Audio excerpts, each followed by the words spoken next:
Coba buka lemari kamar mandi kamu. Di sana pasti ada satu benda kecil yang dipakai hampir setiap hari. Deodoran.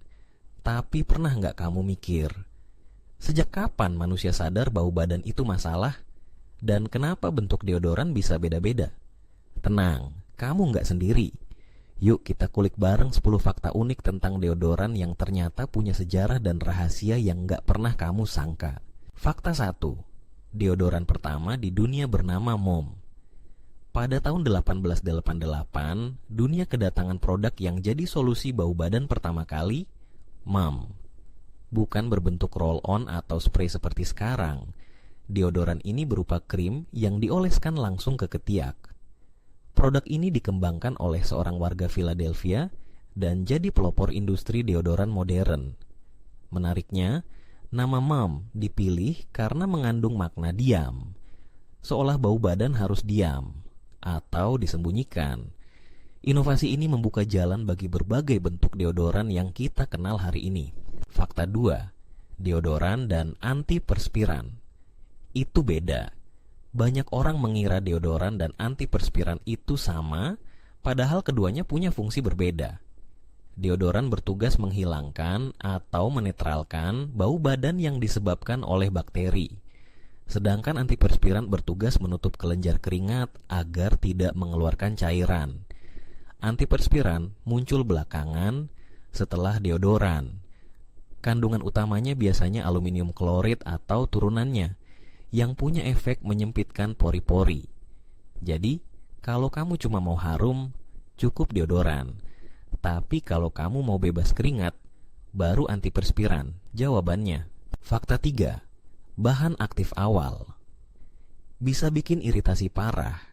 Antiperspiran awal menggunakan bahan seperti aluminium klorid dalam bentuk yang cukup keras untuk kulit.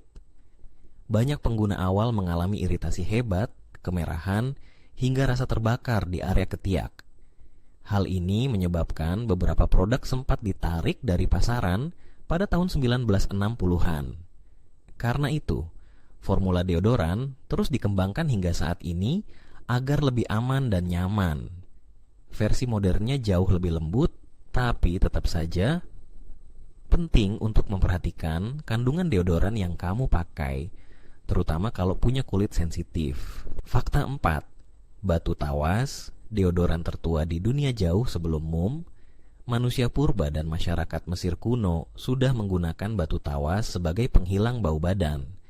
Batu ini mengandung mineral alami yang bersifat antibakteri dan bisa menekan pertumbuhan mikroba penyebab bau. Sampai sekarang, batu tawas masih banyak digunakan dalam bentuk alami maupun diproses menjadi stik. Selain ramah lingkungan, tawas juga dianggap lebih aman karena tidak mengandung alkohol atau aluminium sintetis. Gokil kan? Solusi zaman dulu masih relevan sampai sekarang. Fakta 5. Keringat. Itu nggak bau, bakterinya yang salah. Banyak yang mengira bau badan datang dari keringat. Padahal, keringat manusia sebenarnya tidak berbau. Bau muncul ketika bakteri yang hidup di permukaan kulit memecah protein dan lemak dalam keringat. Hasil reaksi inilah yang mengeluarkan aroma tak sedap. Maka dari itu, deodoran bekerja dengan membunuh atau menghambat pertumbuhan bakteri tersebut, bukan dengan menghentikan keringat. Itulah kenapa rajin membersihkan tubuh tetap jadi cara utama untuk melawan bau badan. Fakta 6. Spray dulu rusak ozon.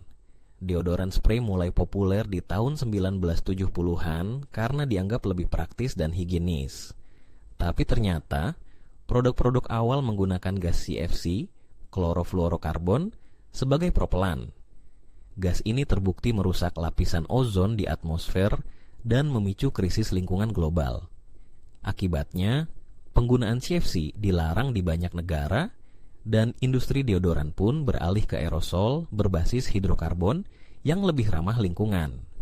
Jadi, produk yang kita anggap simpel ternyata pernah bikin bumi ketar-ketir. Fakta 7. Deodoran rasa dan bahan aneh-aneh. Seiring tren gaya hidup sehat dan eksperimental, banyak produsen mencoba formula deodoran dari bahan alami. Soda kue, minyak kelapa, cuka apel, hingga arang aktif charcoal jadi favorit. Bahkan ada produk deodoran edisi terbatas dengan aroma pizza, kopi, dan bacon. Meskipun aneh, eksperimen ini menunjukkan bahwa dunia kosmetik selalu mencari cara untuk membuat produk sehari-hari jadi lebih personal dan menarik. Kamu berani coba? Fakta 8. Terlalu sering pakai bisa ganggu mikrobioma kulit.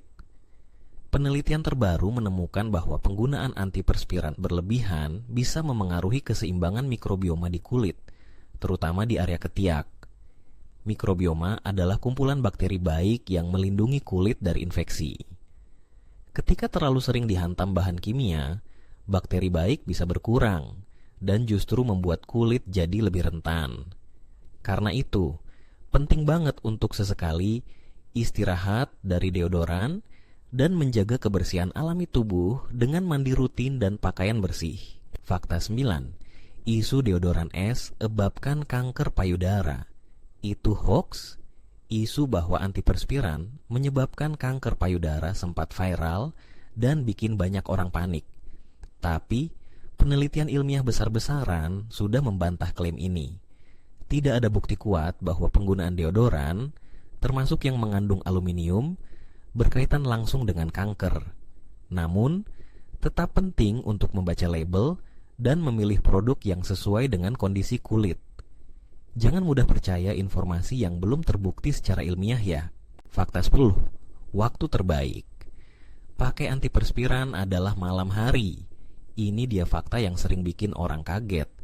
Ternyata, waktu terbaik untuk pakai antiperspiran adalah malam hari, bukan pagi setelah mandi. Saat malam, tubuh lebih tenang, kelenjar keringat tidak aktif, sehingga bahan aktif punya waktu untuk menyerap ke dalam pori-pori dan bekerja optimal. Jadi, kalau kamu mau benar-benar bebas keringat seharian, coba ubah rutinitasmu mulai malam ini. Penutup, siapa sangka deodoran, benda kecil yang kita anggap sepele, ternyata punya sejarah panjang dan fakta ilmiah yang bikin geleng-geleng kepala? Dari batu tawas zaman kuno sampai kontroversi modern soal kesehatan dan lingkungan, deodoran telah mengalami banyak evolusi. Gimana? Kamu lebih pilih deodoran alami atau modern? Komen di bawah ya.